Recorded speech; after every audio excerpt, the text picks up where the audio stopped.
Today I am going to discuss the relationship between the mind and the body and the fundamental reason for those emotional disturbances that affect our physical well-being.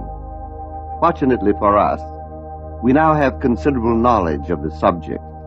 We know more about this thing called life than we used to. And in our discussion today, we're going to see if we cannot draw some conclusions that will help us to come into a better understanding of the creative energy which is within everyone. In the field of psychiatry and in the medical profession, things that a few years ago would have been thought ridiculous are now being accepted by most of us. We all wish to be well in order that we may be happy. But a prominent physician adds, we shall have to become happy if we wish to be well. There is definite relationship between health and happiness. And since happiness is a state of mind, there is a definite relationship between our mental states and our physical well-being. This relationship is called psychosomatic, and we must know its basic principle if we wish to help those whose business it is to help us to keep well physically. The word psychosomatics is taken from the Greek words psyche, meaning mind, and soma, meaning body. Therefore, psychosomatic medicine means establishing a right relationship between our thinking and our bodies. It is now accepted that many physical diseases are a direct or an indirect result of habitual thought patterns. This does not mean that one having a stomach ulcer was expecting to have it, but it might mean that a deep-seated sense of insecurity could actually produce such a condition. Of course, disease itself is not an illusion, but no doubt a much larger part of it than we have realized is a result of our thinking. And no one can straighten out our thinking for us but ourselves. A physician can tell us how we ought to think, but he cannot think for us. This thing called life is something that we have such an intimate relationship to that no outside person can interfere with it. What we want to discover are the few fundamental emotional states that have a wrong effect on our bodies.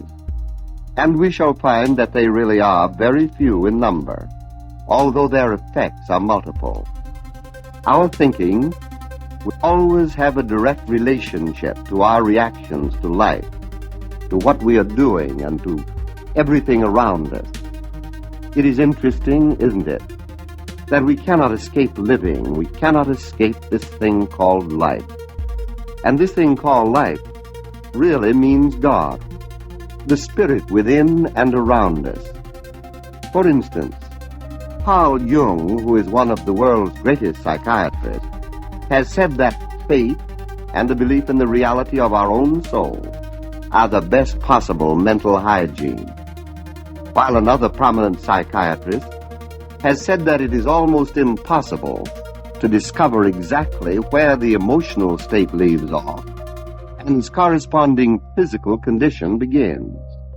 That body and mind are so interrelated that we can no longer separate them. This is the basis of psychosomatic medicine, or body-mind relationships. Karen Horney, who is one of the leaders in this field, has said that at the core of every ordinary neurosis, which accounts for a large percent of wrong body-mind relationships, that at the core of every neurosis there are generally four things that must be taken into account.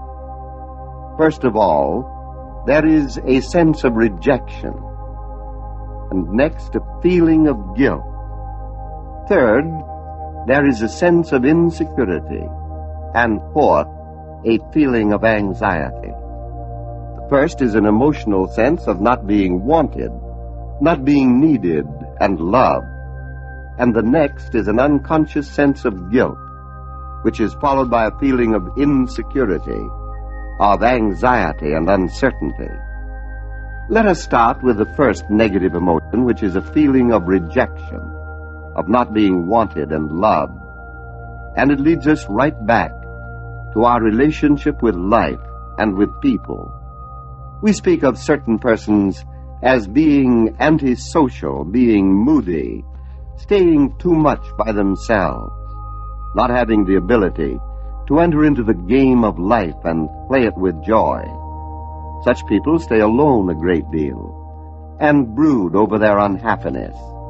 They haven't yet discovered the basic relationship between themselves and the world in which they live. They lack faith and confidence in people, in life, and in themselves. This has a depressing effect on the whole body and is the cause of much physical fatigue, the slowing down of the whole bodily process. Now, of course, such people cannot go back over their lives and live them all over again, because that would be impossible. But they can do this. They can rethink their experience, and they can readjust their minds to the thought that people really do wish them well, that they are actually wanted and needed and loved. And the one who does this the best is the one with the deepest spiritual conviction. And by spiritual conviction, I mean the one who has the greatest faith in this thing called life, in God. There is nothing in the mind that hasn't been put there. And if we feel that life has rejected us, we should now reverse this process and begin to feel that we are one with it, that life really desires only that which is good for us. It wants us to be well and happy. This deep-seated conviction must be rooted in faith, and there is no substitute for faith. Psyche is the Greek word for mind and soma for body. But the Greeks also had another word, pneuma, P-N-E-U-M-A, which means the spirit. It was that conviction that man is spirit, mind, and body, and that the three are interrelated, just as it says in the Bible that we are spirit, soul, and body. And this point must be carefully considered in dealing with body-mind relationships. It is only when we put the three together that we have a whole man. For every man is rooted in pure spirit, whether he knows it or not, or whether or not he believes it. If we wish to establish, then, the best relationship between the mind and the body, we have to begin by establishing the best relationship between the spirit and the mind. The mind has to get its patterns from somewhere, and all of our unconscious thought processes are really based on our relationship with the universe. With God, it is impossible for us to escape this. Now, if the sense of rejection is at the base of much physical trouble, then we must replace it with the sense of acceptance. We must come to feel that life needs us, or it wouldn't have put us here. We have to have confidence in life, and this confidence is established through prayer and through meditation, through conscious communion with the Spirit. All the art and all the wit and all the science of man is useless without it. The very fact that we are alive is proof enough that we are rooted in that which is life, in God. And the sooner we recognize this, the better it will be for us. We overcome a sense of rejection by having confidence in life, by having faith in God, and by actually believing that God is within and around us, desiring our good. In such degree as we arrive at this, we shall find the sense of rejection slipped away from the mind, and with it the unconscious feeling of guilt that has been harbored like an enemy within the mind.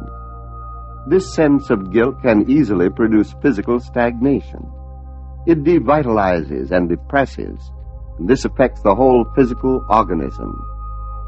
Perhaps this is why Jesus often forgave people before he performed the healing miracle of love, for love alone casts out fear. Here is an interesting comment I would like to make. I have never yet known a person who came completely to forgive himself and to establish a right relationship with God, who did not at the same time forgive everyone else. You see, most of our criticism of others really comes from an unconscious rejection of the self. This fact is well established. If one were to meditate daily on the thought that God loves him, this thing called life needs him, and then include everyone else in this meditation, he would soon find himself setting up a right relationship with everyone else. Not only would his sense of guilt and rejection disappear, his condemnation of others would go with it. Now that we have covered the first 2 points, rejection and guilt, let us consider the next 2, which are so fundamental to right body-mind relationships: insecurity and anxiety. It is believed that a feeling of insecurity affects the digestion and circulation, can even produce ulcers and various other forms of internal disorders. Anxiety and strain can affect the whole circulatory system and even produce serious heart ailments. How important, then, that this should be relieved confidence and faith in life. How can we feel insecure if we have faith? The answer is simple enough. We cannot. When faith in life is restored, the sense of insecurity withers and dies. And it is the unconscious feeling of insecurity that produces most of our anxiety. Those vague feelings that things are not right, that makes the future look dark and gloomy, and even robs the present of its happiness. Anxiety disappears when faith enters, just as light disappears when we bring it into the darkness, and that light dissipates the darkness.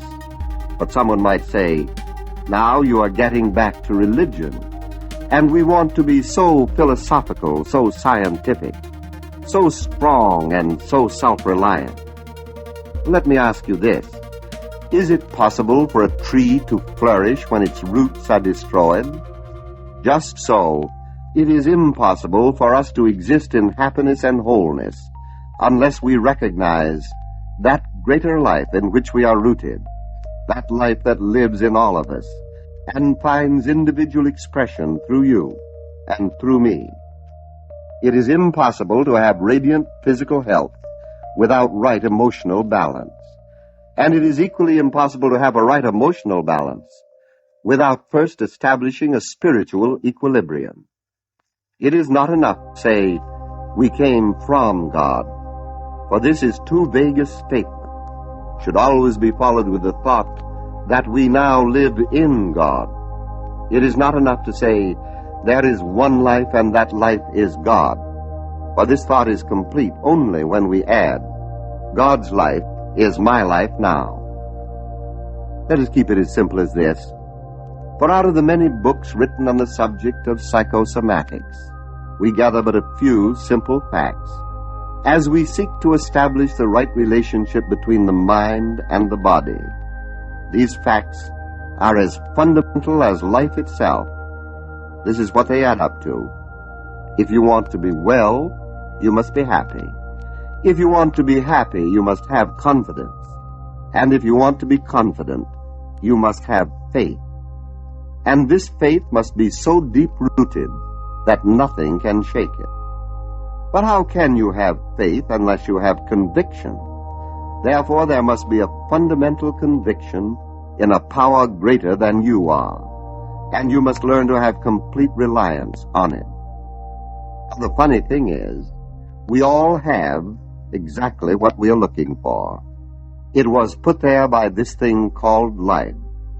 You and I have it. Everyone has it. We just haven't been using it. For there is a center in every man's mind that is rooted in pure spirit. So let us take time every day to learn to be at home in this center. It will be the best time we ever spend. And let us realize that life is for us and not against us. No matter how dreary the past may have been, The future can be bright with hope, and the present a thing of joy. Life comes to us new and fresh every day. We are like children who have misspelled a lot of words, and our slates are covered with errors. But let us be childlike and take our slates to the great teacher, that it may be wiped clean of the past. For tomorrow will be a new day.